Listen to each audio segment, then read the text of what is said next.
Imam Ahmad kecil, digendong, disimpan di halaqah masyayikh. Setelah selesai digendong lagi balik. Sekarang dituai hasilnya. Saya kehilangan ayah lulus SD lah. Dan kalimat terakhirnya itu minta maaf sambil meluk karena nggak bisa ngantar ke pesantren. Maafkan apa nggak bisa ngantar? Di rumah sakit di Serang waktu itu RSUD. Saya masih kecil, baru masuk 13 tahun, mau berangkat. Ya belum paham, tapi kita ta'zim, takrim pada beliau, pamit. Beliau menangis, saya tahan untuk menunjukkan sikap tegar. Belum paham ketika dokter mengatakan kepada ibu kami ya paling 2 pekan. Saya nggak paham. 2 pekan selesai, saya dipanggil di pesantren itu. Saya masih ingat nama, suara, suasananya. Pokoknya ke depan, bertemu kakak nomor 1. Saya tanya bagaimana ayah? Beliau diam. Oh, saya husnudzan. Sampai di Bandung, paman kami, masih ada beliau.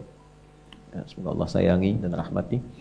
Menyampaikan kalimat yang masih terukir di hati saya sampai sekarang.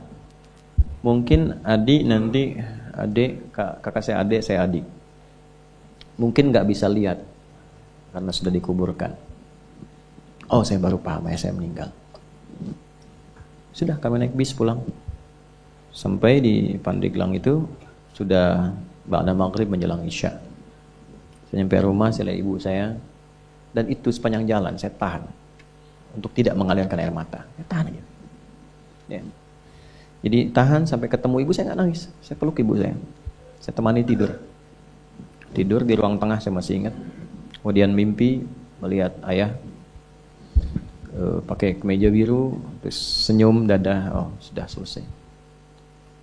Tapi setelah itu besoknya kita temukan mushaf tuh, saya mau bicara Quran. Saya mengharap satu hal yang nggak mungkin saya bisa lakukan lagi dalam dunia yang hidup. Artinya saat kita punya sesuatu untuk memberi atau mungkin cuma mijitin atau apa, sosoknya sudah nggak ada. Maka saya hanya bisa menggantungkan harapan kebaikan kepada yang Maha menguasai segala hal. Maka diikhtiarkan lewat Quran. Masuk, saya lihat semua ruangan itu, ruangan kisahnya, candanya, harunya, macam-macamnya. Saya temukan mushaf saja. Saya bawa mushaf warna biru, Hasbi as-Siddiqi waktu itu, luar covernya. Menghadap ke kiblat, cuma minta ya Allah, mohon jadikan setiap huruf yang saya baca dari Quran ini atau saya hafalkan menjadi cahaya untuk ayah saya di alam kuburnya, menjadi pahala yang mengalir untuk kedua orang tua saya. Itu saya baca, baru saya menangis. Yang sebelumnya saya tahan, saya tumpahkan. Itu lillah tuh, untuk Quran. Nah, gimana caranya saya pengen mencintai Quran, dekat dengan Quran, lillah untuk itu. Itu yang saya baca, selesai baca Quran itu nggak keluar, nggak hilang. Dari situ kemudian Quran itu sampai posisinya, sampai ini. Saya nggak pernah menghafal Quran, pengen tahu, oh ini posisinya di sini hanya untuk menunjukkan hafal ini. Tidak, nggak ada tuh. Datang, sudah hadir, sudah ada. Lalu saya tirakati tariqah maksudnya, lewat syar'i itu, untuk mendekati Allah terus, lewat sholat. Pulang ke pesantren, tingkatkan sholat. Nggak tinggal pokoknya yang rawatib, nggak tinggal, tahajud bangun malam. Jam 4 tuh biasanya kayu itu sudah dibunyikan, pembina masuk, teng setengah jam sebelum subuh, sudah pada bangun semua. Saya jam 2 bangun, mandi semua, siap-siap sholat. Nggak tahu apa yang terjadi. Terjadi perubahan sejak saat itu. Dari mulai suasana, keadaan, ketenangan, kedamaian, kenyamanan, dan semua aspek yang nggak pernah saya alami dan nggak saya duga sebelumnya. Bapak Ibu, kalau saya sholat nih, yang lain hari Selasa khususnya, Selasa itu waktu daging, paling enak makanan di pesantren. Hari Selasa. Yang lain biasanya telurnya kalau dadar dibagi 4, tipis-tipis, kasih kecap, kasih kerupuk. Bagi. Hari Selasa istimewa karena daging, walaupun biasa. Tapi saya tetap konsisten mencoba ini. Sholat dulu, kalau belum selesai sholat sunnah, belum menikmati, nggak keluar. Yang lain begitu salam, selesai, kultum, langsung rame. Berangkat ke rumah makan. Santri, oh dunia santri itu menyenangkan. Pesantren itu luar biasa lah kesannya. Saya bertahan sholat. Begitu nengok, sudah selesai, tenang zikir. Tinggal berapa orang berangkat, kita bawa mangkok, bawa piring ke rumah makan. Alhamdulillah sepi. Alhamdulillah sepi. Habis Pak. Tapi kisahnya to be continue kan? Belum selesai. Cep Adi katanya, aduh, kisah kedapnya antosan, emak candakeun. Cep Adi, tunggu sebentar, nanti emak bawakan katanya. Mama dapur, itu dibawa piring saya berangkat ke dapur, dapatnya 2. Gitu. Saya dekati yang punya, dan selalu terjadi begitu. Allah lembutkan hati orang-orang itu, datang. Problem muncul, ujian olahraga. Waktu diuji, ayah meninggal, saya nggak ikut.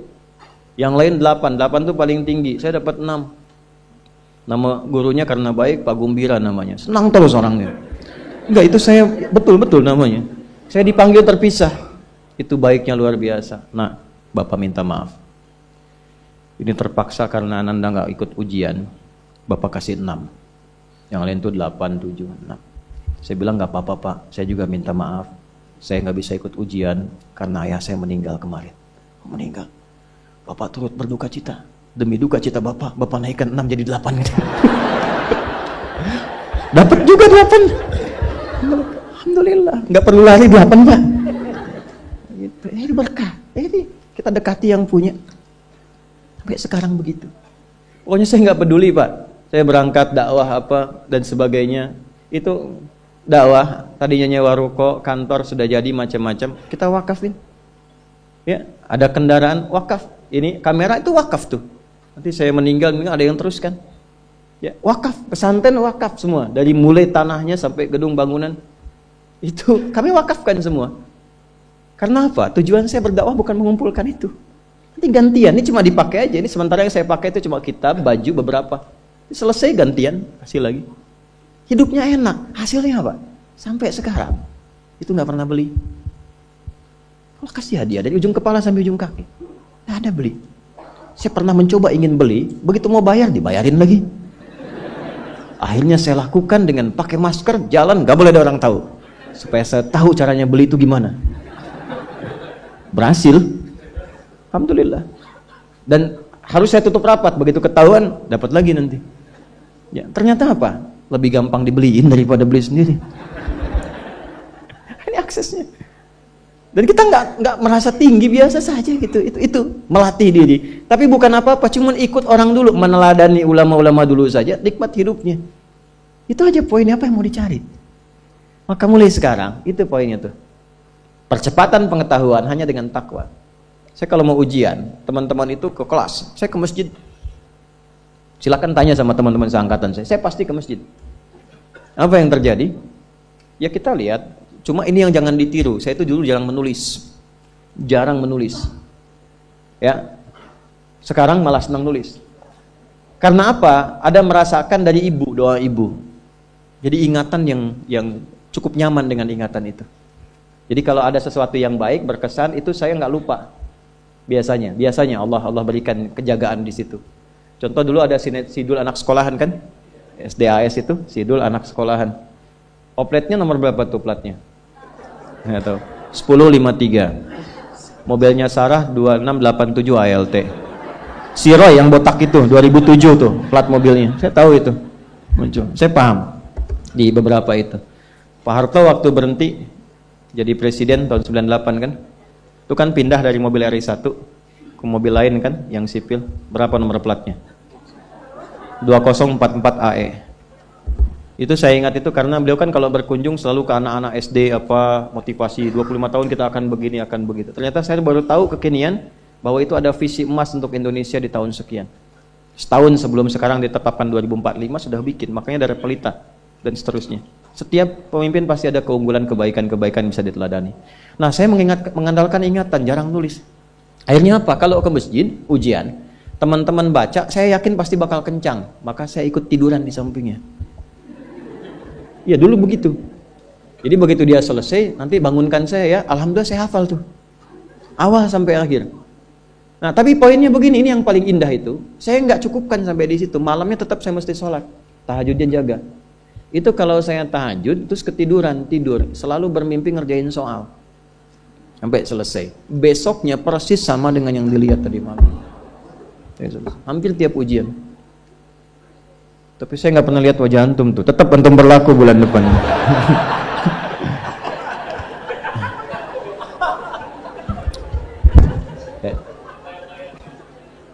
Udah ya? Nah ini, ya jadi sekarang saya cuma pesan 2, nggak banyak-banyak. Sholat sama Quran. Para orang tua sehari sehalaman aja nggak apa-apa, nggak usah banyak-banyak, 1 halaman atau berapa ayat. Yang penting ngaji. Yang penting ngaji, nanti lihat berkahnya.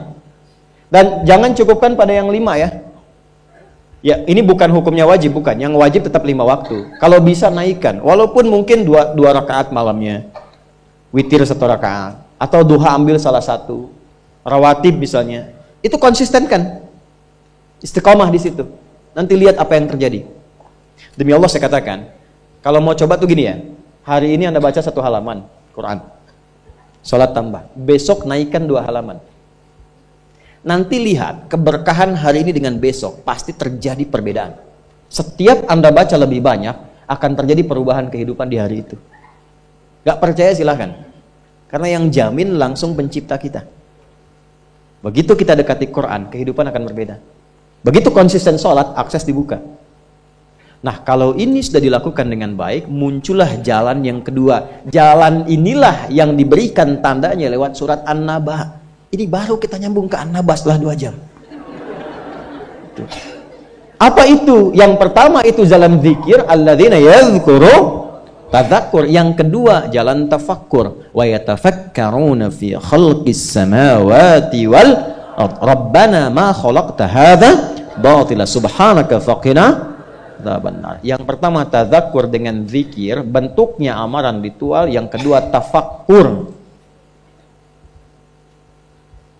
menjadikan semua objek kegiatan lillah. Wa yatafakkaruna fi khalqis samawati wal ard. Kalau zikirnya sudah mantap, maka dampaknya ada ke fikir. Karena fikirannya akan dibimbing oleh jiwanya. Maka dia merencanakan semua kegiatannya bukan hanya untuk difikirkan, tapi juga dizikirkan, diniatkan untuk mendapat ridha Allah, untuk melancarkan visi hidup dia sampai pulang. Makanya kalau Anda baca sampai ayat 200, di situ lengkap sekali. Jangan cuma dunia, nanti ke akhirat bagaimana, dihisab bagaimana, ini ada ancaman neraka kalau nggak siap bekal. Teruskan coba ayatnya. Ya, wa yatafakkaruna fi khalqis samawati wal ardi rabbana ma khalaqta hadza batila subhanaka faqina rabbana innaka man tudkhilin nar faqad akhzaita wa ma lidh dhalimin min. Ini yang nggak punya visi hidup, yang hidupnya bukan tadzakur, bukan tafakkur. Silahkan kata Allah, tapi innaka mayyit, kamu akan meninggal. Silahkan kumpulin harta, naikin jabatan, nyogok, suap, silahkan aja, pilihan. Tapi Anda terancam pulang dalam keadaan hina. Innaka man tudkhilin nar faqad akhzaita. Makanya kita bertekad, ya Allah bimbing hamba supaya pulang gak hina. Gak mau hamba dihinakan di hari kiamat. Sekarang kita salah, yang lihat 1-2 orang atau bisa disembunyikan. Di hari kiamat diungkap, semuka langit dan bumi tahu siapa Anda. Saya ini masih banyak aibnya, cuma Allah tutup.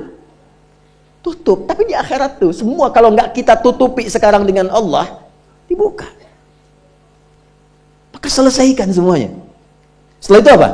Rabbana innana sami'na munadiyan yunadil imani an aminu bi rabbikum fa'amanna. Itu kezikir. Ya Allah, kami sadar selama ini kami berusaha, bekerja, beraktivitas, belajar, ada yang salah arah nih. Kami cukupkan untuk dunia saja, padahal kami sadar setelah dunia ini masuk ke alam kubur, setelah alam kubur dah hisab. Cuma 2 akhirnya, surga atau neraka. Saya sadar ya Allah, saya akan rubah visi hidup saya mulai hari ini. Saya siapkan aktivitas kehidupan saya bukan cuma untuk dunia, tapi visinya sampai akhirat. Gimana Allah ridha? Pekerjaannya tetap. Anda tetap di kantor juga, yang di militer-militer, di kepolisian-polisian, yang kerja-kerja, yang bertani-bertani. Cuma visi hidupnya apa? Sudah sampai akhirat. Gimana caranya kerja tidak menyakiti orang, tidak menipu, tidak menyogok, sholat masih terjaga, baca Quran masih bisa dilakukan. Toh meninggal juga. Kalau Allah berikan, saya tata. Dapat harta, belajar fikih harta, belajar sehingga tahu mengelolanya.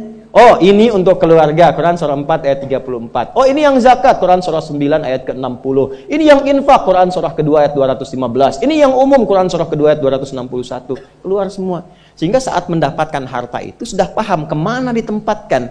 Saat hisab ditanya, dari mana didapatkan, kemana kamu keluarkan? Jawabnya ringan. Ya Allah, Engkau yang maha mengetahui. aku dapatkan dengan seperti ini, aku keluarkan sesuai dengan perintahmu. Dibuka filenya, tampakkan, CCTV dibuka, keluar, benar. Checklist, ping, udah, cepat masuk surga. Ya Allah, engkau maha tahu, dari mana aku dapatkan, kemana aku keluarkan? Buka filenya, keluar, salah. Neraka. Hidup coba begitu. An aminu bi rabbikum, selama di dunia diseru fa amanna. Kita sadar ada yang salah. Rabbana faghfir lana dzunubana wa kaffir 'anna sayyi'atina wa tawaffana ma'al abrar. Rabbana wa atina ma wa'adtana 'ala rusulika wa la tukhzina yawmal innaka la tukhliful. Sampai sini aja itu udah visi hidup. Ya Allah, kemarin banyak yang salah, saya mau tata lagi. Ibu merawat anak karena cinta anak atau karena Allah? Masa?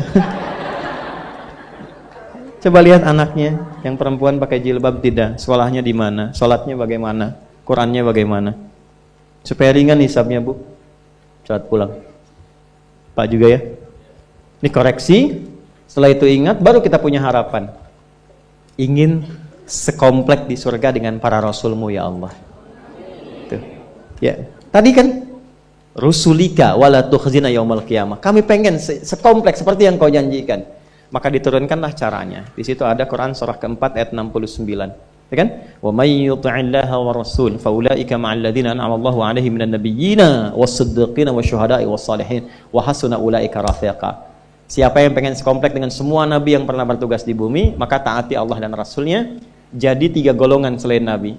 Siddiqun, orang yang membenarkan tuntunan kemudian dia kerjakan. Syuhada, orang yang berjuang hidupnya untuk menaati Allah lalu wafat. Salihin, jadi orang soleh, yang penting jaga konsisten dalam kebaikan.